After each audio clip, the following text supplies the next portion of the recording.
the stories of how I learned to embrace my personality.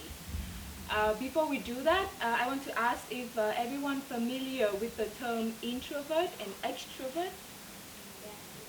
If anyone don't, then maybe you guys can help me translate.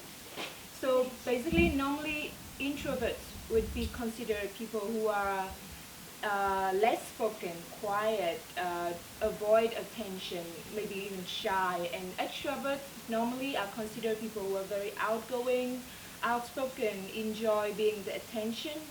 But for me, the difference between introverts and extroverts is how we get our energy from.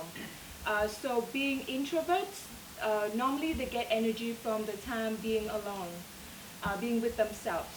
And extroverts get energy from being socialized with other people. So now let me ask you if, which type do you think that I am?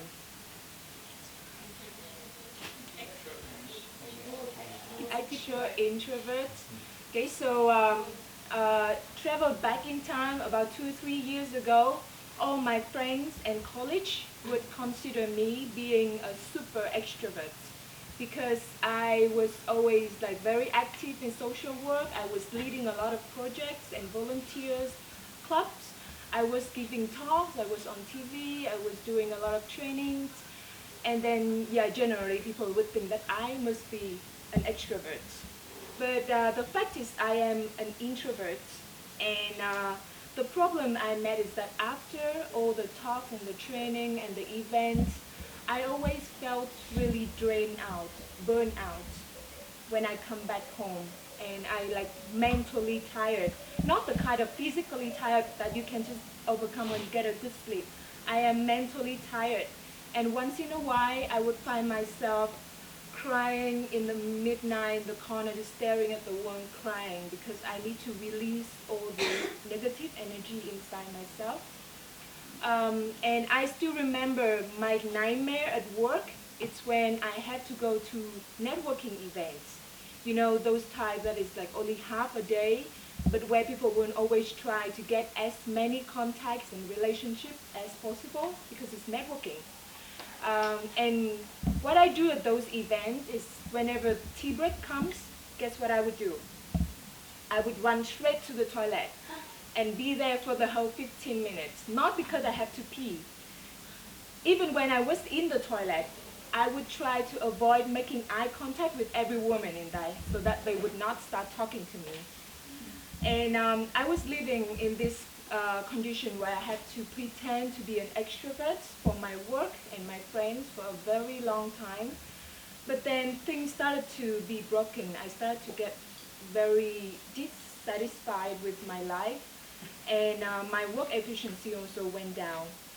So I had to do something about it. I started to look up about extroversion, introversion, and then I found this quiet revolution where introverts come together and help each other on dealing with social situation in life and how to embrace our personality and balance our lives.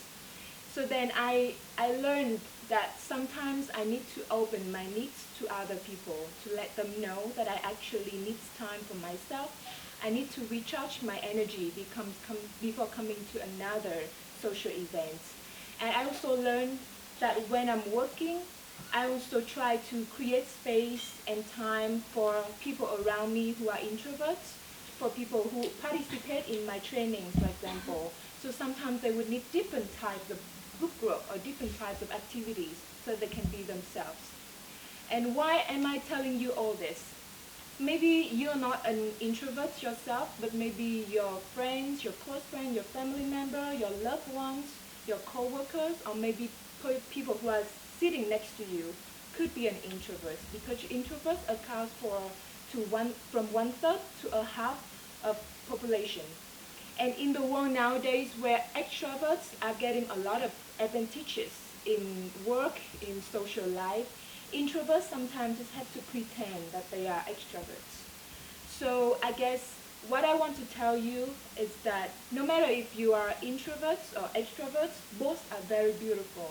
But what you need to do is to embrace your personality and listen to what you really need, what your feeling and your personality tells you, and try to not pressuring yourself too much, doing what you don't want to do. And from that, we also can understand others, people around, understand about their needs and their feelings, and then we can work together with empathy and harmony. Thank you.